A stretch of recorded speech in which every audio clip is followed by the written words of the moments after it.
Senator Mendoza, we have item number 9, SB792. Whenever you're ready. Thank you, Mr. Chair. Members, I'm here to present SB792. First, I would like to accept all the committee amendments outlined on page 7 of the analysis. I appreciate this, the help that your committee has provided to our office.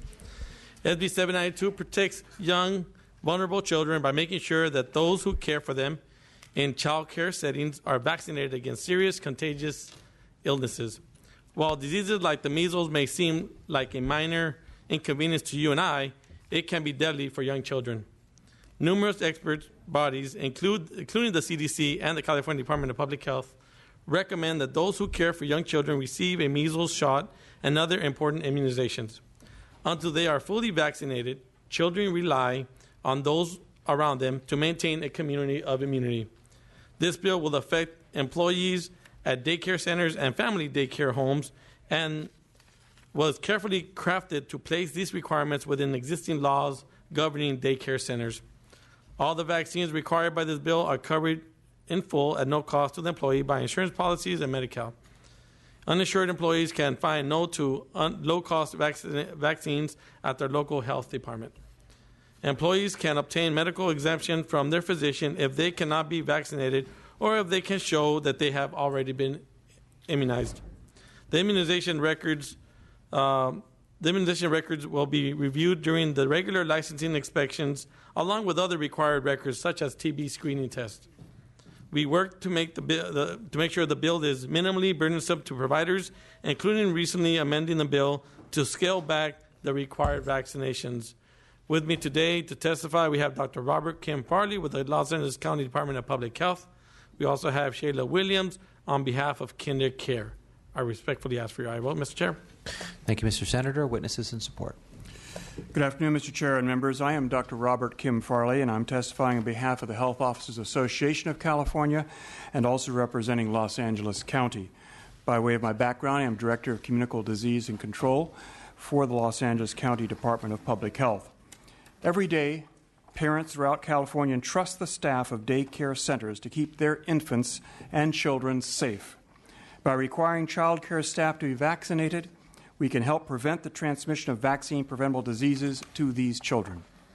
SB 792 has been narrowly focused to require staff of daycare centers to be fully vaccinated against 3 highly contagious yet preventable diseases: measles, pertussis, and influenza. This vaccination protects infants and young children who are too young to be immunized or fully immunized, are more likely to be susceptible to these contagious diseases, and more likely to develop serious or life-threatening complications should they become ill. In 2014 in California, over 450 people were hospitalized due to pertussis, 2/3 of whom were infants under 4 months of age, and sadly, 5 of these infants died. Measles, pertussis, and influenza are easily spread in the daycare environment. For example, there's a 90% chance of being infected if an unvaccinated person is in close contact with a measles case. In addition, all 3 diseases are transmissible before a person even shows symptoms. It is also important to point out that the environments of daycare centers are vastly different than the environments of healthcare facilities. Hospitals and clinics are required by laws and regulations to have a variety of highly sophisticated infection control programs in place to help prevent the spread of diseases, not only for the patient's safety, but for hospital personnel as well. Daycare centers, no matter how clean, do not have these same precautions in place, nor should they. But vaccinating daycare staff against measles, pertussis, and influenza can help stop the spread of those diseases to their fellow workers and, most importantly, to the infants and children in their care. Finally, I want to emphasize that SB 792 allows physicians to use their best judgment when recommending vaccines for their patients. Daycare workers who have medical contraindications to any of these vaccines would not be required to receive them. For example, daycare workers who are pregnant or who plan to become pregnant would not be required to receive the measles vaccine, which is contraindicated during pregnancy. Throughout the decades, it has been scientifically proven that vaccines are safe, effective, and the best way to prevent diseases. Yet many adults forego vaccines which can be beneficial not only for their health, but for those around them. Having served as the director of the World Health Organization's Global Program on Immunization, and personally witnessing the tragic consequences when children are unvaccinated against preventable diseases, I urge you and I vote on SB 792 to protect the health and infants of young children and daycare centers. Thank you. Thank you. Just to clarify, do you have 3 witnesses or 2 making substantive remarks in support? Thank you. 2. Chair Bonta and members of the Assembly Health Committee, my name is Shayla Williams, and I'm a Center Director for KinderCare in Elk Grove, California.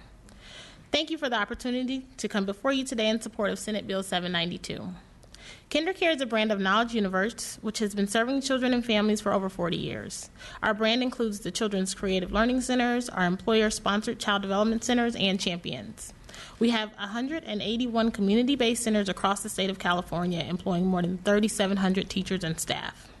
As you are all well aware, earlier this year, the U.S. experienced a multi-state outbreak of measles, with 178 cases documented between January 1st and March 27th this year. Infants who are too young to have received their first MMR vaccination are especially vulnerable to contracting measles. At one child care center alone this year, 12 infants became sick with the measles, as this highly contagious illness spread from one infant to all other infants in the center.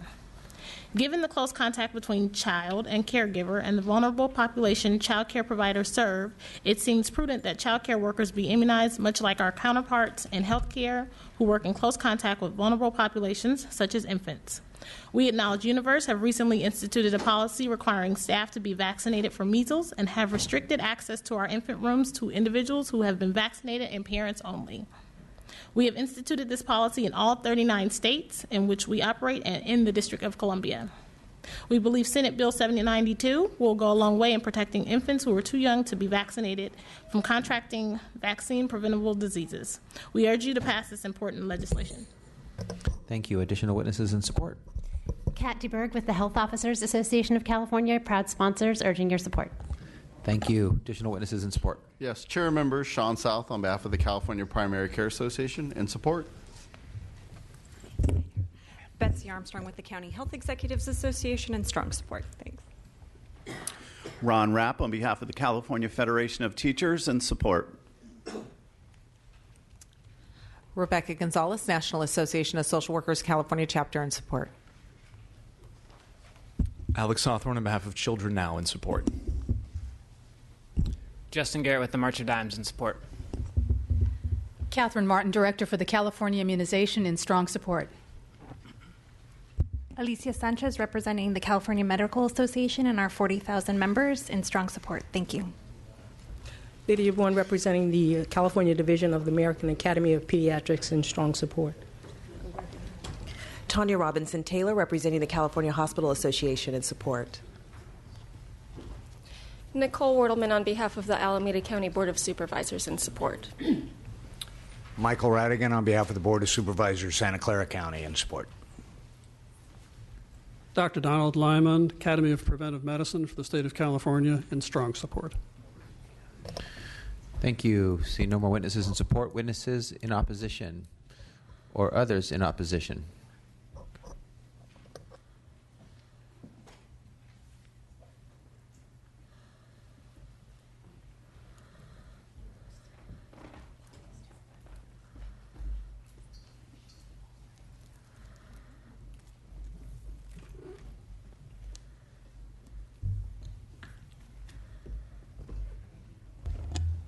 My name is Bianca Lara. I'm a daycare provider.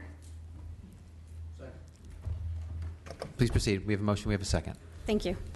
My name is Bianca Lara. I'm a daycare provider. On behalf of my colleagues statewide, I'm here to voice my concerns on SB 792. Daycare providers are often women in their childbearing years with their own young children in addition to those they care for. Most make very little, working long hours, often on evenings and weekends. Child care providers are a precious resource. With amendments, SB 792 can protect this resource and our children. 792 initially included the full adult CDC schedule of vaccines, plus any of the 200-plus vaccines in development. The bill was amended to now only include measles, pertussis, and flu to make it more accessible and less costly. However, since no single antigen vaccines exist on the U.S. market, we would be subject to 7 vaccines required for employment in this Trojan horse bill, which includes the 3 most controversial vaccines with the most compensation for injuries. There's never been an occupation in the U.S. that mandates vaccines without an exemption as a requirement for employment, whose violation is also a crime. The cost to comply is estimated at $150, while other adult vaccine mandates are covered by the employer.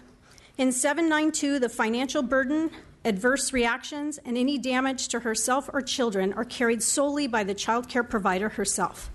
792 has the California legislature writing a prescription for name-brand pharmaceutical drugs that have not been tested individually or collectively for their effect on pregnancy or fertility. This fact is clearly stated in the current vaccine insert you've just been given. The MMR cocktail, controversial for some, contains a more aggressive contraindication in its insert than what is on the CDC website for the very same vaccine. The insert states the MMR is contraindicated for women about to become pregnant, are pregnant, or are lactating. The Tdap and flu inserts also state their effects on pregnancy and lactation are unknown and recommend them in pregnancy only if clearly needed. However, the CDC recommends those vaccines for pregnancy. If the goal of this bill is to protect infants with this mandate, then the state must do its due diligence to ensure that it also protects the developing infants and those that are yet to be conceived. We respectfully request 3 amendments to this bill. 1, the addition of the healthcare worker exemption language to the bill to be utilized by the very few that will need a low-cost, easily accessible exemption for vaccines beyond the flu shot. 2, for the state to reimburse any out-of-pocket expenses incurred by the provider to meet this mandate. And 3, for SB792 to include a mechanism for a full and thorough process of informed consent on the contraindications, disparity between the vaccine manufacturer suggestions versus the CDC recommendations, and the lack of testing for mutagenic and carcinogenic effects on pregnancy, fertility, and lactation. This piece is essential as pharmaceutical companies have no liability for damage or injury that may befall the caregiver or her developing child. You're over your 3 minutes. You can continue, but you'll be taking time away from your colleague. Within these vaccine mandates, the benefits are quite concrete. However, the disadvantages are more abstract. Before California becomes the most aggressive state in the U.S. with respect to vaccine mandates, we ask you to acknowledge that vaccine medicine is not yet an art form and contains hazards for some. We respectfully request that you oppose this bill without the amendments. Thank you. Next witness in opposition. My name is Dr. Tara Zanvliet. I'm an MD and physician in San Diego. As a pediatrician, I share your desire to protect the children from disease. As an internist, however, I feel that the bill goes too far in eliminating most of the exemptions. Medical exemptions do not cover many legitimate objections to these vaccines. For example, the MMR is made using aborted fetal tissue cell lines, and many will refuse that. The MMR and Tdap both contain bovine serum and other additives, which are objectionable to many. Medical exemptions do not cover family members of those who have died or were injured by vaccines. There is no exemption for those who are about to become pregnant.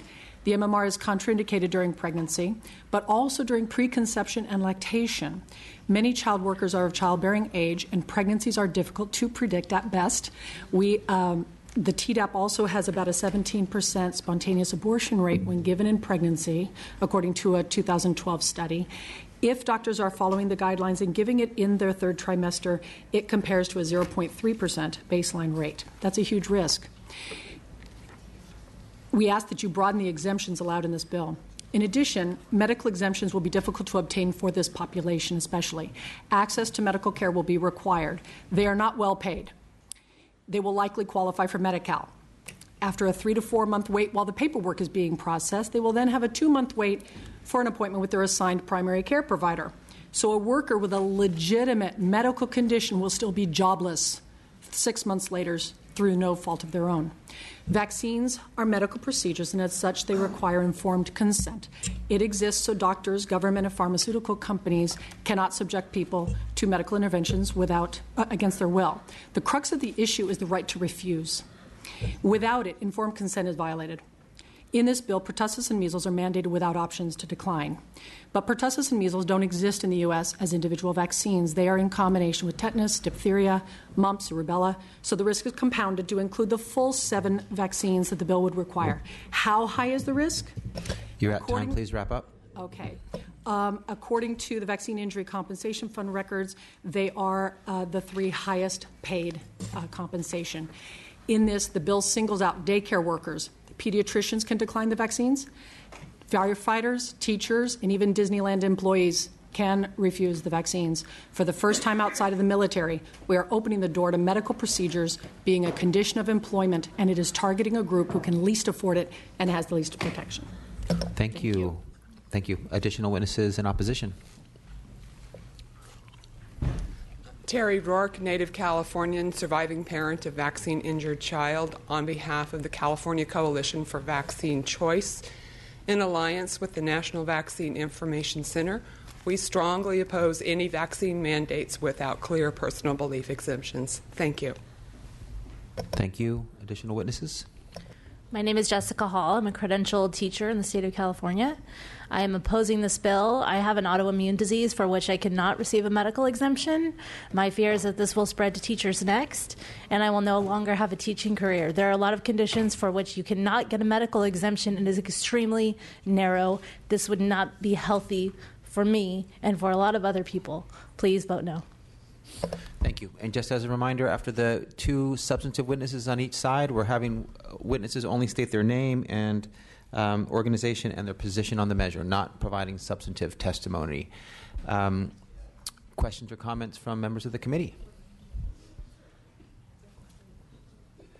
Seeing none. Assemblymember Thurman. Vice Chair Mainshine. It's very kind of you, Mr. Thurman. Thank you. Just briefly, to the author, I'd ask, as this, assuming this were to move forward out of this committee, if you'd continue to work with the opponents and address the issues raised in the proposed amendments before it got to the floor. I assume that's something you'd be willing to do? Yes, I will. We have been working with them. We will continue to be working with them. That's never been an issue. Okay. Thank you very much. Thank you. I appreciate that, Mr. Mason. Assemblymember Thurman, then Assemblymember Patterson. Thank you, Mr. Chair. And I just wanted to give the author and his witnesses, if they wanted to, a chance to address the concerns about women who are pregnant or likely to be pregnant. I saw the author was sort of gesturing during that he might want an opportunity to address that. So definitely not in agreement with that. But you know what? We have a doctor here. I would love for him to answer that. Thank you, Mr. Chair. Please. Senator, basically, again, the bill very clearly indicates that the medical exemption is there, and in fact, measles vaccine is not to be given to pregnant women or women who are becoming pregnant. That's very clear. Again, on the issue of other contraindications, again, this is between the doctor and the person who's being vaccinated. There's also informed consent. There are vaccine information sheets that provide all information, pluses and minuses of vaccination, so that a person is making an informed consent as well.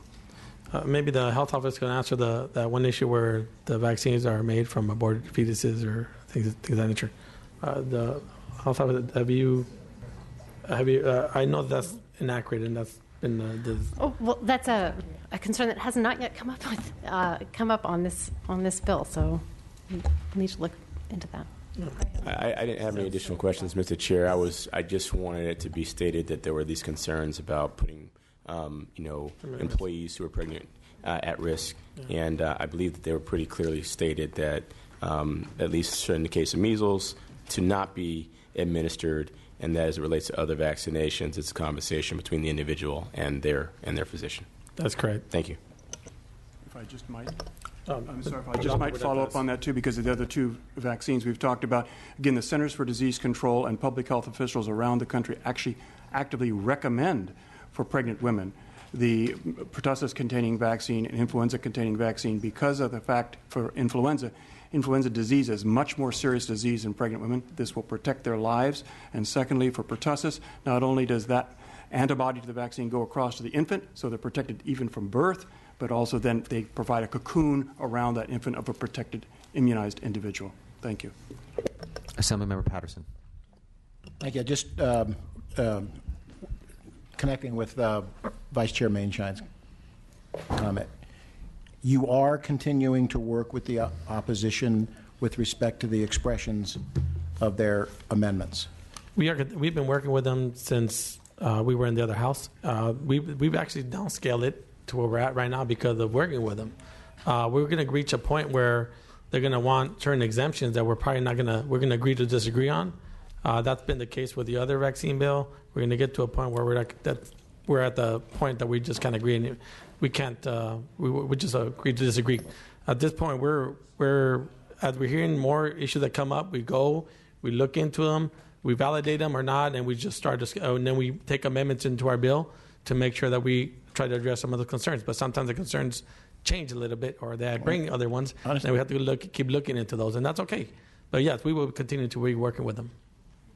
To the opponents, are you satisfied with the level of cooperation that the author has demonstrated thus far? No.